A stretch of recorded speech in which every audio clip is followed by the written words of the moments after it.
Yan, magandang gabi mga kaayop. So, meron tayong bagong kinakabaliwan, no? So, medyo meron tayong bagong kinakaadikan. So, ito yung lagi natin napapanood sa YouTube. Wala tayong ibang ginagawa kundi manood ng ganito. Manood kung paano matuto, paano magtali, paano mag-setup. So, yun lang ginagawa natin, no? Wala tayong ibang ginagawa pag nandito na tayo sa bahay kundi manood ng YouTube. Yun. Kaso, habang pinapanood ko sila, parang naiinganyo ako at na-addict na din ako. Kaya yun. Nag-try muna tayo ng ordinary, no? Nag-order tayo sa Shopee. So, ordinary. Ito yung in-order natin, yung ganito. Yan. So, mga ordinary pang fishing rod lang to, saka pang spinner, no? Kaso, ang dali masira. Paano masabi? Actually, yung original niyan, ito. Ayan. Nasira na kagad yun. Tinapang ko na nga lang. Sira kagad. So, parang isang gamitan ko lang nasira na kagad. So, tapos syempre, nagkaroon na kami ng emergency. Bigla kaming swimming ng Bataan. So, yun. Nakabili ako ng surplus. Ito lang, yung spinner lang. Pero, ordinary pa rin kapares din nun. So, alam kong madaling masira to, no? So, kaya ngayon, pinagandaan na natin. So, kaya, ang ginawa ko, nag-ipon na ako ng mga magagandang klaseng pang bingwit, no? Magandang klaseng pang spinner, fishing rod. So, yun. Medyo hindi ko alam yung mga brand nito, no? Pero, hindi ko alam kung kilala siya. Pero, napapanood ko kasi yung mga niya, magandang klase naman din siyang gamitin. So, maganda rin naman yung klase niya. Kaya, okay na rin yan. So, yan, puro sa Shopee ko lang din in-order. Pero, syempre, nag-YouTube muna tayo. Ni-YouTube muna natin para hindi tayo masyadong magkamali sa pagbili-bili, no? Pero kinumpleto ko to para maganda lang. Ayun lang, mura lang naman din kasi si Shopee. Original lang, sas mura din naman. Kaya yun, kinumpleto na natin. Pwede na! So yan, nag-order din tayo ng floater kasi need natin ng floater pagdating sa mga tilapia ang inuhuli. Pag sa siya sa mga tabang kasi nakababad yung nakababad lang yung pambingwit mo dun eh. So, nag-aantay ka ng may kumagat. So yun, need natin ng floater, no? Tapos ayan, meron tayong mga ordinary hook. Kasi yung mga original na hook natin naka-setup na, nailagay na natin, no? Ayan, meron tayong artificial bait, no, mga malilit na isda. May hook na rin 'yan nakasama. May sinker, iba-ibang grams.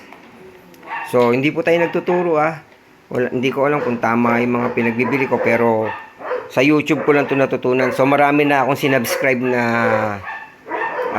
nagpi-fishing dito sa YouTube, no. Pero puro Pinoy yung mga pinapanood natin dahil nanood ng Hindi tayo kumuha ng idea sa foreigner sa ibang bansa. So, puro Pinoy YouTuber yung mga pinanood natin. Ayan, may shovel tayo. Ayan, nakagaya niya, nakasetup na, sinetup ko na. Ayan, sinesetup na natin. Ayan, may shovel na tayo. Dami natin binili. Ayan. Tapos yan, meron tayong artificial. Ayan, sinetup ko na rin yung isa. Ayan. So, ginagaya ko lang yung mga setup nila, no? Hindi ko alam kung tama. Titingnan natin kung makakahuli tayo. So, virgin pa kasi halos to. Ang nagamit ko lang, ito. Yan. Tsaka to, nagamit ko rin to. Actually, yan. Sa dagat-dagatan sa Tanay, no? Nanghuli kami ng tilapia. So, nakakahuli naman siyang tilapia. Kaya lang mga tilapia doon ang liliit. Sobrang liliit. Kaya, saka hindi ko na rin na-video kasi wala pa tayong lagayan ng cellphone sa dibdib. Yung hinahanap ko pa sa Shopee, no? Yan mga kayop. So, ito yon, dito tayo nag-fishing, no, ng mga tilapia. Dito sa dagat-dagatan, Tanay Rizal. Ayan. Diyan po tayo. Malawak naman yung kanang parang di ko alam kung fish pan to o natural to eh. So, palibot siya. Malawak siya.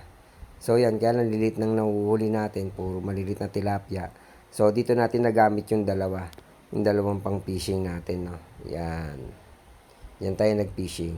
Di tayo nakapag-video, di natin nabibideo kasi wala, hirap, walang tagawak ng video ng cellphone. Wala pa tayong lagayan. Yung lagayan ng camera actually may camera na ako na pang ready doon para magamit natin. Pero wala pa yung lagayan. Ang hirap mag-fishing na may hawak kang cellphone. Huwag mong subukan. Masisira ang buhay mo. Hindi mo magagawa, hindi mo magagawa. Napakahirap kaya, yun, ako lang nagki-fishing mag-isa, wala tayong tagawak ng camera, walang kumukuha sa atin, kaya hindi natin mapapakita yung mga nahuli natin. Ayan. Meron din tayong hipon na maliliit, meron din tayong hipon na malalaki. So, yan, kinumpleto na natin. So, ito, nabili natin nylon, no? Pero napakahirap gamitin, kaya, ayan, nagbubuhol-buhol yan, kumakalas-kalas, napakahirap. Ilang beses akong nabubuhulan dito. Kaya kumakalas. Kaya ang ginawa ko, bumili tayo ng threaded. Ito.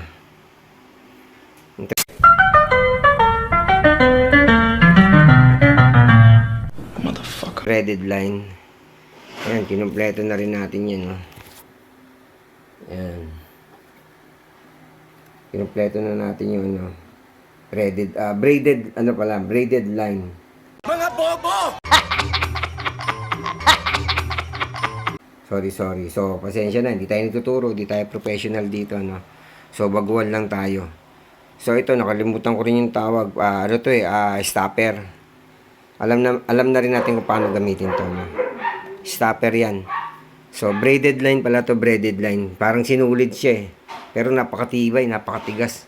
Talagang sugat kamay mo kapag pilitin mong putulin ng kamay lang, hindi mo kayang putulin yan. So, yun ang kagandaan yan. So, ito, maganda to pag nagamit natin to. Para siyang gumagalaw-galaw pag ano. So, umili rin tayo ng pusit na malaki. So, actually, di pa naman natin kailangan yung mga ganito kalaki kasi ito, katulad nitong braided line natin, pang ano lang yan eh, pang 15 to 20 kilogram yata to. Nakakalimutan ko eh, no? So, sa pagkakaalam ko, 22 ano yan? 22 o 15. Teka, tingnan natin ba yan? Meron nakasulat yata dito eh. Yan. 23 kilogram ba yan? 13.7 kilogram pala. So, per 13 kilogram lang pala. Hindi pala 20. So, yung in-order ko pa lang pala yung 20 na hindi pa dumarating. 20 to 30 kilo. Para dun sa malalaki natin. Dun natin lalagay sa malalaki. Sa maliliit, itong pangmaliitan natin to. Saka to. Yan. Pwede na yan dyan. 13 kilo.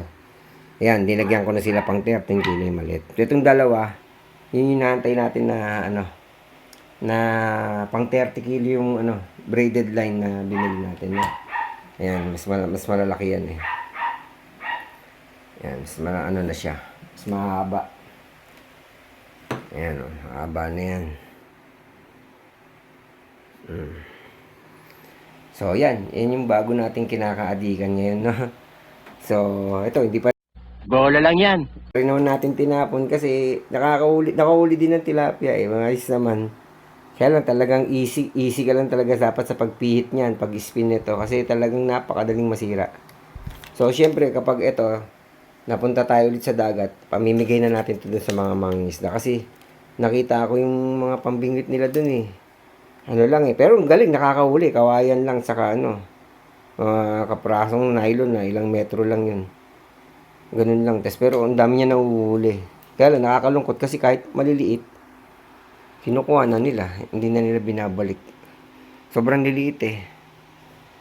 Kumbaga parang lang eh, 3 inches. Kinukuha niya na eh, 2 inches. Meron pa siyang uling 2 inches. Kinukuha niya. Halos parang ganito lang kalalaki yung uli niya eh. Ayan, parang mga 2 inches. Tapos yung mga ganito kalalaki, nilit na isda. Parang mga ganyan, kinukuha niya. Pero sayang, dapat pinapakawalan pa rin niya para lumalaki ito yun. Mas dumami pa. Pag yung malalaki lang sana yung kinukuha. Yung sakto lang. Kung malalaman nga lang natin gender nun, kung buntis o soli natin syempre. Ayan, meron na rin tayong gloves. Ayan, kinumpleto na natin para hindi tayo masyadong nahihirapan mangisda kapag nasa dagat na tayo or sa ilog or palaisdaan, no? Ayan, meron na rin tayong box na lagayan. Yung dati nating toolbox, tinanggal ko yung mga laman, nilinis ko, so ginamit natin pang lagay ng ating mga fishing gear. Ayan, so hindi po tayo nagtuturo dito wala po akong, hindi ko, ayan, katulad ito. Parang baliktad pa yung lagay ko, tamo. Nasa kabila. Dapat yan doon nakaharap yan doon sa butas. Ayan, ayan.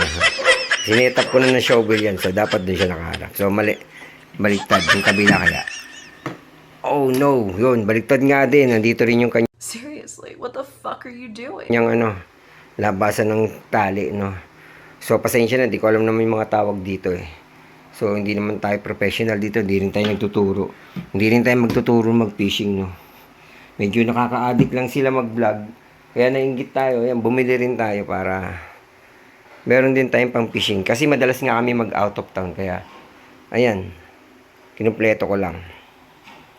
Na pagdating natin sa dagat at nakabalik tayo ulit ng mga dagat, sana makapag-video tayo ng nag-fishing tayo at nakahuli tayo. Ayan.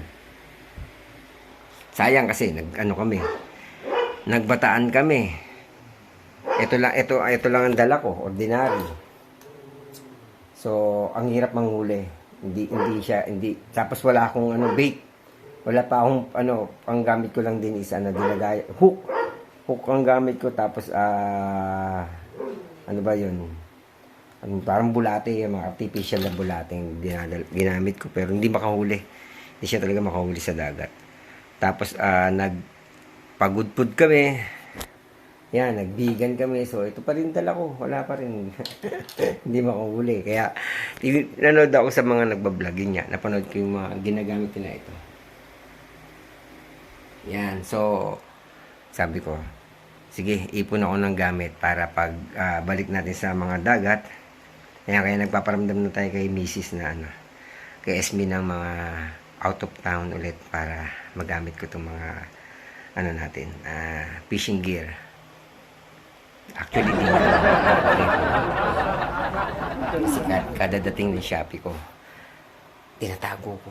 Ang bilis na tinatago ko agad sa basurahan yung lagayan. Kasi, nagtataka nga ako dyan. Nagagalit siya pag may nakita siya.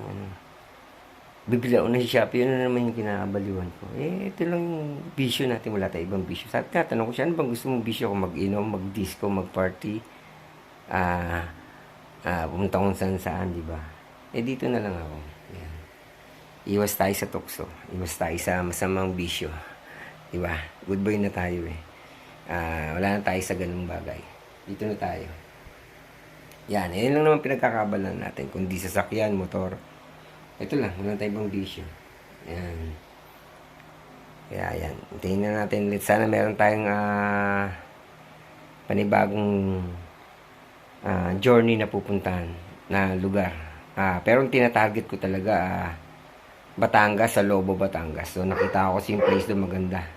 Maganda yung sa Lobo, Batangas So ito lang din namin napupuntahan sa Batangas, yung Lobo, Batangas. Actually meron pa dalawa pa. Nakalimutan ko lang yung pangalan. Tapos Bicol. Yan. Mga bayland lang. Gusto ko bayland. Ayaw ako nang bumabiyahe nang nagbabarko. Nag-aeroplano. Hindi talaga ako sasakay dyan. Kaya nga sila pag umaalis, hindi ako sumasama pag barko or aeroplano sasakyan. Tayo, hindi ako komportable. No? Ayan, dito na tayo bayland. Kahit anong layo pa niyan, basta bayland, go ahead tayo dyan.